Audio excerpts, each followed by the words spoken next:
就死咁耐。係，我開始咗。好嘅，Hi, Hello, morning. morning. So I'm here with Mum. It was Mother's Day yesterday. Yeah. So she's 91 and she had a good time here. Her daughters were here, my sisters. Yeah. I couldn't make it because my wife was also having a Mother's Day with her children and they had a chance to be able to come and see her. So we talked on the phone or over the screen. Yeah. That was great. And it's been a week since I was last here because I hurt my back, so I couldn't move.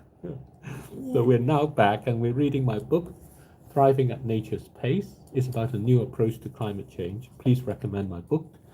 I'm sharing it with my mum. I'm reading it a bit at a time so she knows what it's about and we can have a time together.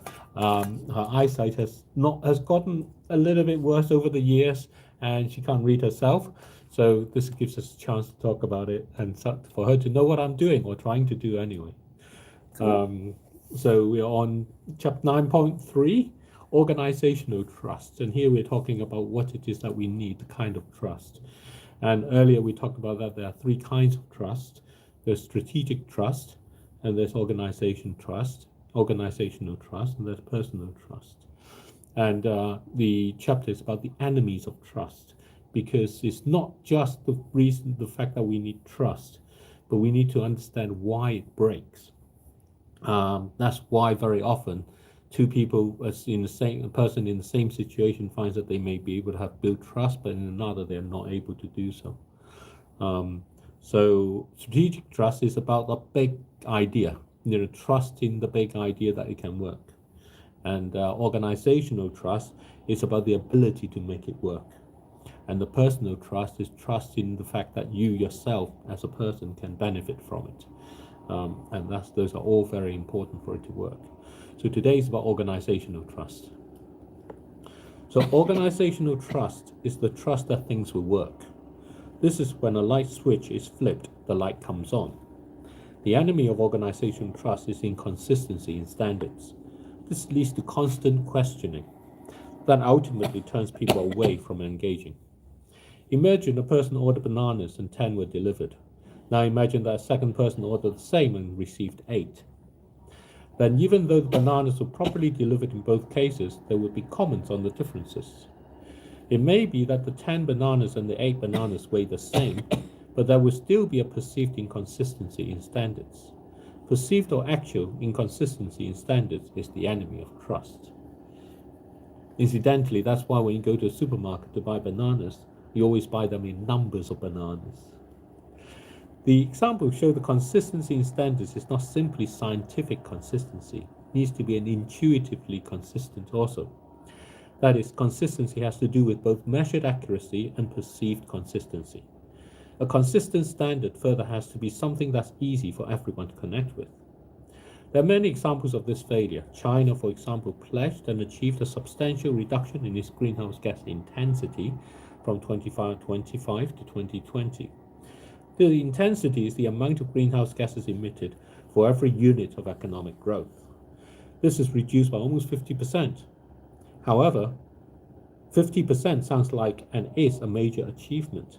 However, despite the impressive improvement in emissions intensity is not what people instinctively think of. They think of improvement in emissions. The actual amount of greenhouse gases emitted by China doubled during this period. This is because the intensity is about each individual activity reducing its emissions. It says nothing about the change in the number of activities. The change in the total emissions, however, is the product of the two. This leads to the counterintuitive Jevons paradox. The more efficiently energy can be used, the more energy is used, hence the greater amount of total emissions produced. During this period, the Chinese economy expanded. There were many more activities, so many more that the country's total emissions doubled. It's hard for people to appreciate that an apparent reduction of 50% in emissions intensity is consistent with a doubling of emissions. Even though the distinction is scientifically correct, it will still create an inconsistency of standards and will erode trust in what China achieved.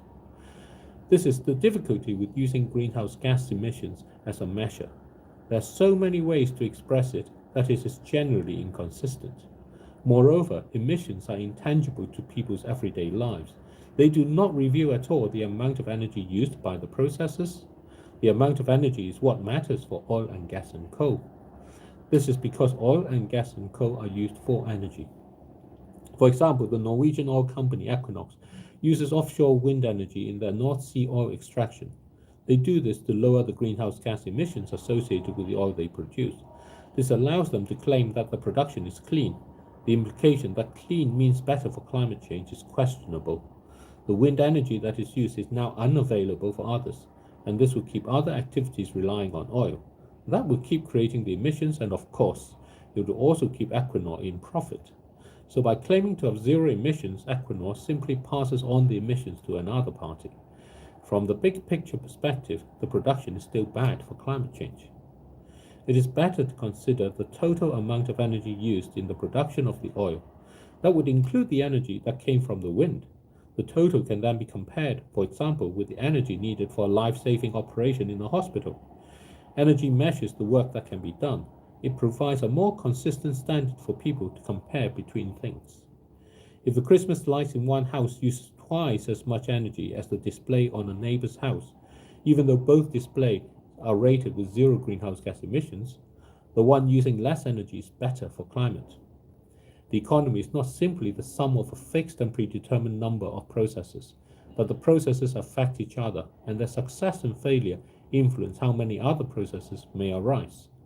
This is how the big picture continues to worsen, even as individual companies report progress in their sustainability efforts. It makes individual emissions inherently inconsistent as a standard to use. The best measure for Thrive contracts is energy. Each process uses some energy. If a process can be done with less energy, then this energy saving can be logged as oil and gas and coal that can be sold back to nature. This more naturally connects Thrive contracts with what people do every day. The barrel of oil equivalent is an old measure of energy that suits Thrive contracts. It relates specifically to the energy in a standardized barrel of oil. It is applied to gas and coal, even though they are very different materials. The unit connects them on the amount of energy they provide. That is, one barrel of oil equivalent has the same amount of energy, whether it is oil or gas or coal. The barrel is also intuitive. People can visualize it. On average, a person uses about a barrel of oil equivalent of energy a month. This is energy across all sources. This is, of course, highly skewed by people in the developed countries, where they use more energy. In comparison, in Africa, where the least energy per capita is used, the average person uses about a fifth of a barrel of oil equivalent per month. The barrel of oil equivalent as an unit of energy was introduced long before climate change and was adopted as a standard back in 1866.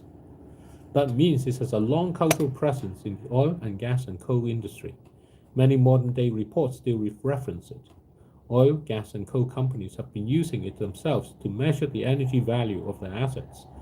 This makes it a useful quantity, even though with the advent of pipelines and trucks, the physical barrels are no longer widely used today. In 2024, globally, 28 billion barrels of oil equivalent of oil and gas and coal were consumed. 82 billion, not 28, 82 billion. This was consumed by 8 billion people. That works out as an illustration of an average of 10 barrels of oil equivalent per person per year. So roughly speaking, the average person on the planet consumes just under a barrel equivalent of energy in the form of oil and gas and coal a month. At the stage where the world is, where climate change is already an established fact, there is already too much greenhouse gas in the atmosphere. What matters is how well everybody can thrive, is how much people can adjust to the energy they use. If someone can make savings in the energy they use, then Thrive contracts give them the choice to bank the savings explicitly as barrels equivalent of oil and gas and coal in the ground. That makes it possible operationally to connect with the strategic trust, the ability to choose. That makes the barrel of oil equivalent a consistent standard to use. So there we are there for today. So Mom, how do you think? You're great with your energy use. Yeah, good. Do I get the hot country, they use more. Yes. In the hot country, they use more because they have a lot of air conditioning very often, Yeah. especially the rich hot countries. I remember when I was in Hong Kong, you catch a cold going to the shops, Yeah. especially the big supermarkets Yeah. and the fancy shops near the big department stores like Sogo and so on, because they would have open doors, Yeah. so they don't even bother trying to keep the air conditioning inside. Yeah. And so it's all incredible what they do. Yeah. And the energy escape. Yes.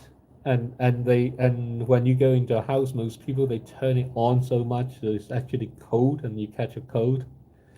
And no, I don't like that. But you're absolutely right. So that's what matters, how much energy we use. And in the end, that's kind of what it is. And we tend to think if it's cheap, it's okay to use, but it's not. Okay, thank you very much, everybody. Thank you. So that's today, Thriving at Nature's Pace. It's a new approach to climate change. Please do recommend it. See this. And say bye for my mum. Bye-bye. Bye for me. Bye. 哇！你話而家個 Donald Trump 搞掂啊？佢搞到周圍都係